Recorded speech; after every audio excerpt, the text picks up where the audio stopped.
Philippines is indisputably one of the most stunning countries in Southeast Asia, which possesses an array of captivating features such as world-class beaches, breathtaking landscapes, and a delectable cuisine. With a population of millions of Filipinos, the country continues to offer an abundance of beauty and allure to both locals and foreign tourists alike. In 2019, the Department of Tourism documented an impressive 8.26 million arrivals of international tourists who had the opportunity to relish the country's offering. But do you know that the Philippines is a country prone to natural hazards? And on top of all this is the fact that the Philippines rests in the Pacific Ring of Fire. What is the Ring of Fire? The Ring of Fire, also known as the Circum-Pacific Belt, is a famous region along the Pacific Ocean. This is where a lot of volcanic eruptions and earthquakes occur. More than 450 active and dormant volcanoes can be found here. That is 75% of Earth's volcanoes gathered in just one circular region around the Pacific Ocean. 99% of the deadliest earthquakes in the world history occurred here. Are you ready to learn more? Very good! We're the Group 1 and we will help you dig deeper in disaster readiness and risk reduction. So, what are you waiting for? Let's start!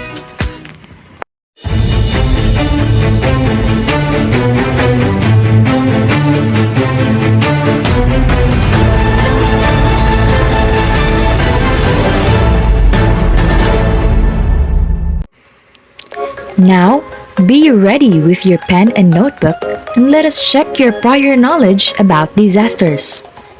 Instructions. Choose the letter of the best answer. Write the chosen letter on your notebook. Number 1. Which of the following is a sudden calamitous occurrence that causes great harm, injury, destruction, and devastation to life and properties? A. Disaster. B. Hazard. C. Phenomenon. D. Risk.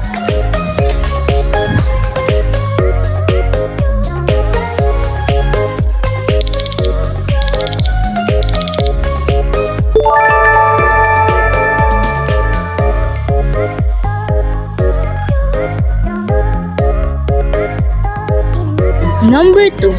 A natural disaster is an event. A. Expected.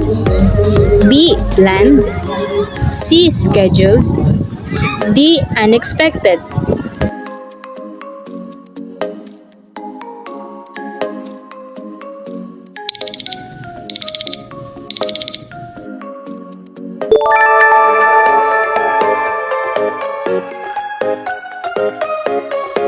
Number 3.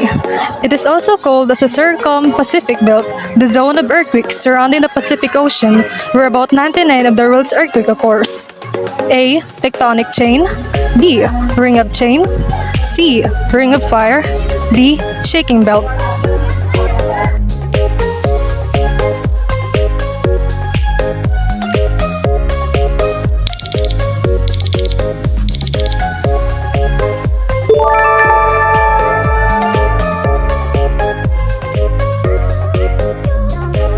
Number 4. All the following show the effect of disaster except A. Displacement of population. B. Damage to ecological environment. C. Destruction of population homeland. D. Economic stability.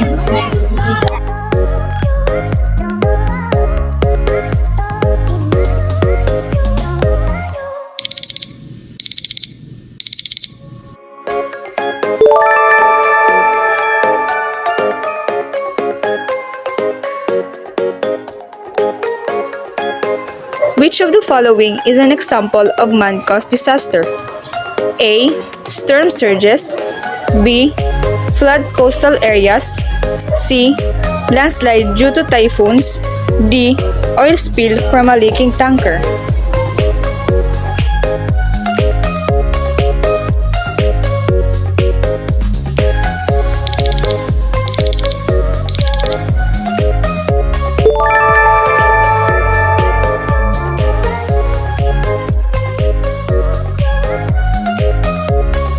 Number 6. Which of the following is an example of natural disaster?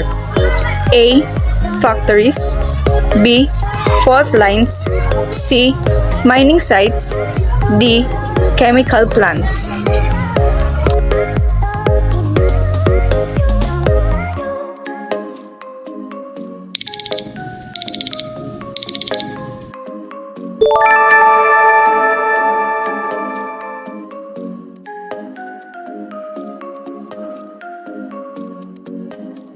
Number 7.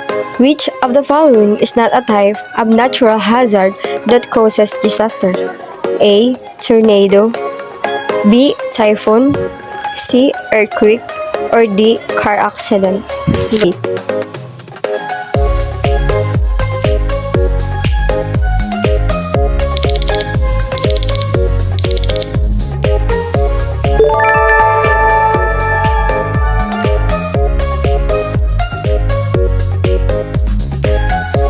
Number 8.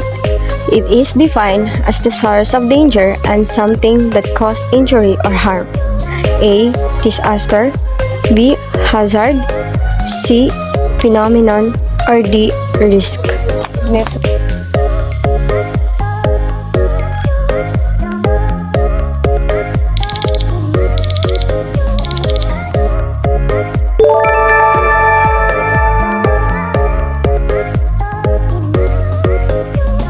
Number 9. The potential disaster losses in lives, health statuses, livelihood assets, and service which could occur in a particular community or a society over some specified future time period is called A. Disaster risk. B. Disaster mitigation. C. Disaster preparedness. D. Disaster prevention.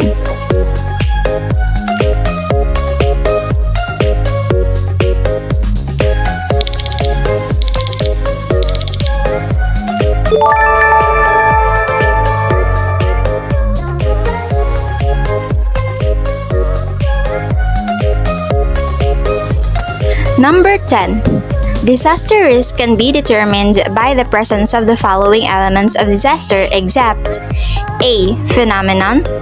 B. Coping capacity. C. Vulnerability to hazard. D. Hazard or natural or man-made.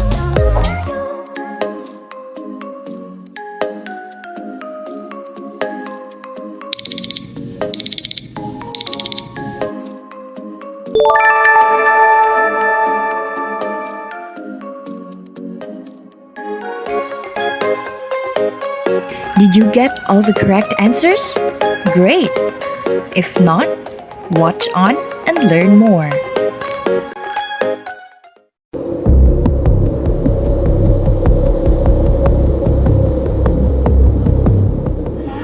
Learning about disaster and disaster risk can help prepare ourselves for the damage it might cause. But let us first define what disaster is. Disaster is a sudden calamitous occurrence that caused great harm, injury, and destruction and devastation to life and property. It disrupts the usual course of life, causing both physical and emotional distress, as well as an intense feeling of helplessness and hopelessness. When we say disruption, that means there is a break or interruption or problem in otherwise normal flow of life for people of the community. It becomes serious disruption when it causes large-scale damage to people and property.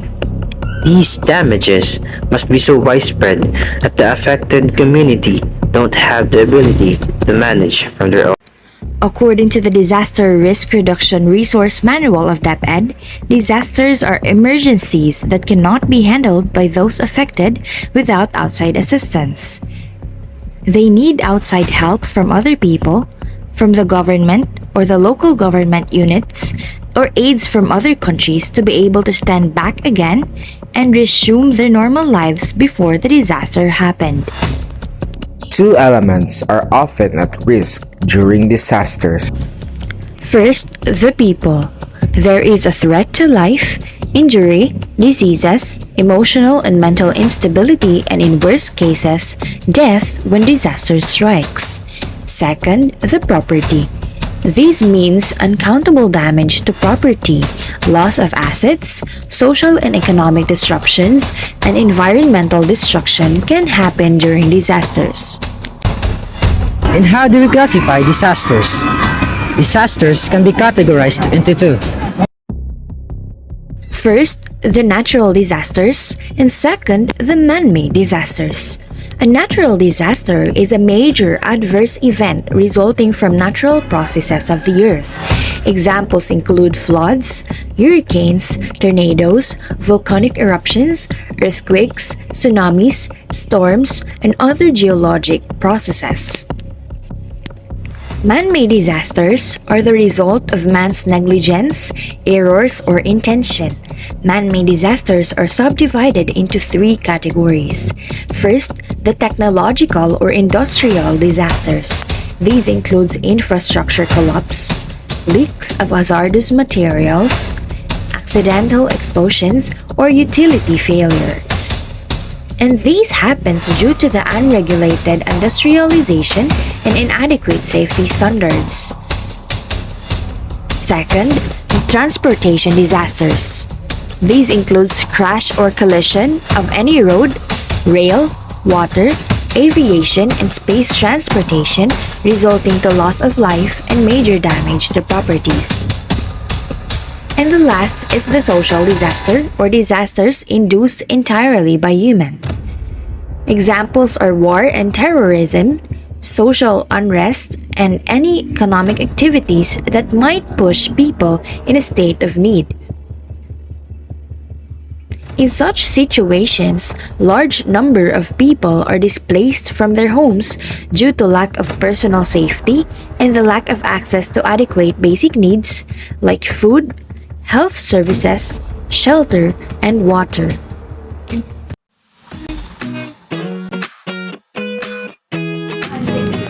Disasters are sudden calamitous occurrences that cause great harm, injury, destruction, and devastation to life and property, and disrupt the usual course of life, causing both physical and emotional distress.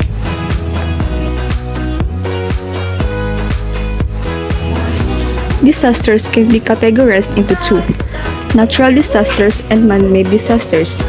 Natural disasters are major adverse events resulting from natural processes of Earth, such as floods, hurricanes, tornadoes, volcanic eruption, earthquakes, tsunamis, storms, and other geologic processes. Man-made disasters are the result of man's negligence, errors, or intention, and are subdivided into three categories: technological or industrial disasters, transportation disasters, and social disasters.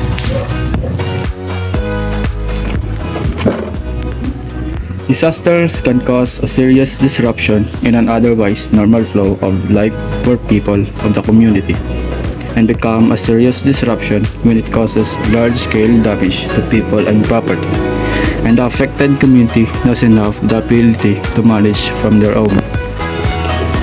Disasters can threaten life, cause injury, diseases, emotional and mental instability, in the worst cases, death, as well as cause uncountable damage to property, loss of assets, social and economic disruptions, and environmental destruction. Disaster preparedness is important in building the resilience of communities and consists of a set of measures undertaken in advance by governments, organizations, communities, or individuals to better respond and cope with the immediate aftermath of a disaster, whether it be human-induced or caused by natural hazard. Disaster preparedness is cost-effective and saves aid money, and international effort should help governments and communities invest in understanding risk and building preparedness capacities for preemptive and early action.